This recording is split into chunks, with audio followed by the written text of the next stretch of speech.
الحرام شریف میں ایک تعداد ہے کہ جو قبرستان کی طرف رخ کرتے ہیں اور حاضری بھی دیتے ہیں. قبریں پکی بھی کہی جاتی ہیں اور جو کچی قبریں ہیں ان کو باقاعدہ مٹی سے لیپ کیا جاتا ہے.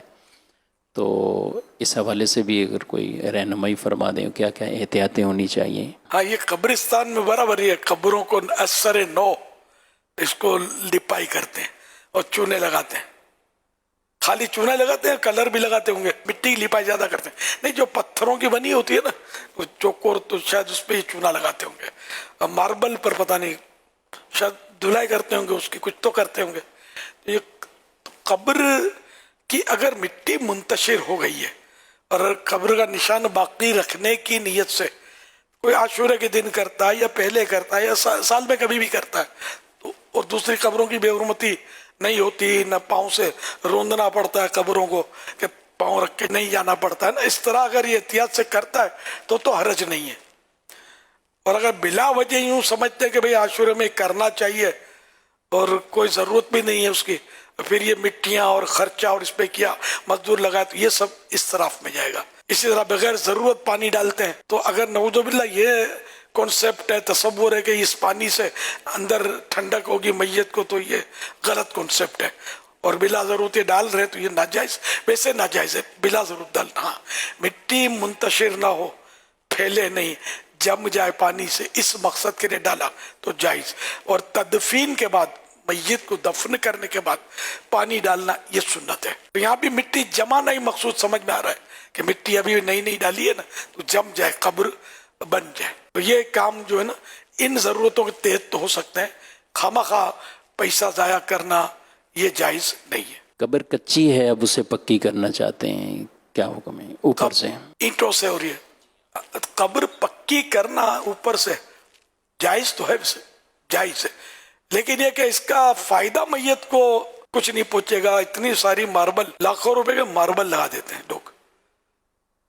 پیسے والے لوگ ہوتے ہیں تو والد فوت ہو گئے، والدہ فوت ہو گئی، تو محبت بہت ہے تو اب اس پہ ماربل چڑھا دیا.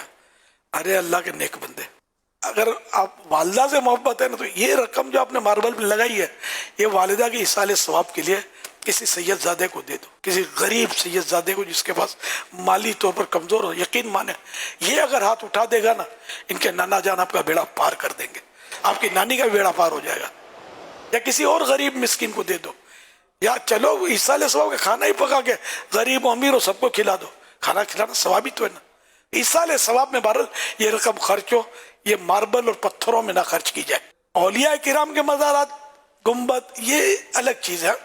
یہ میں عوام کی بات کر رہا ہوں کہ اولیاء کرام کے جو مزارات تعمیر کیے جاتے ہیں تو اگر اس نیت سے تعمیر کیے جاتے ہیں کہ اس میں لوگ آئیں گے، بیٹھیں گے، فیض حاصل کریں گے، قرآن شریف پڑھیں گے، تلاوت کریں گے، جیسے ہمارے ہوتا ہے ایسا تو بنا ہوتا ہے گنبد شریف، اور لوگ آئیں گے تو دلوں میں ایک ہیبت قائم ہوگی کہ یہ کوئی اللہ والے کا مزار ہے.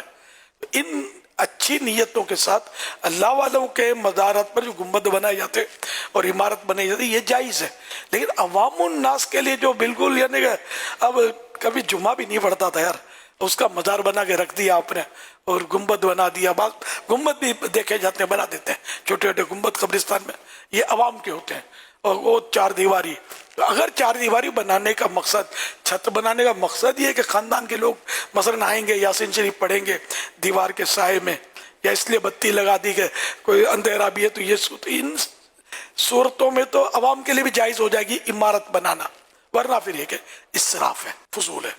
تو نیتوں سے بڑے احکام جو ہے نا یہ تبدیل ہوتے ہیں اور احکام مرتب ہوتے ہیں نیتوں پر.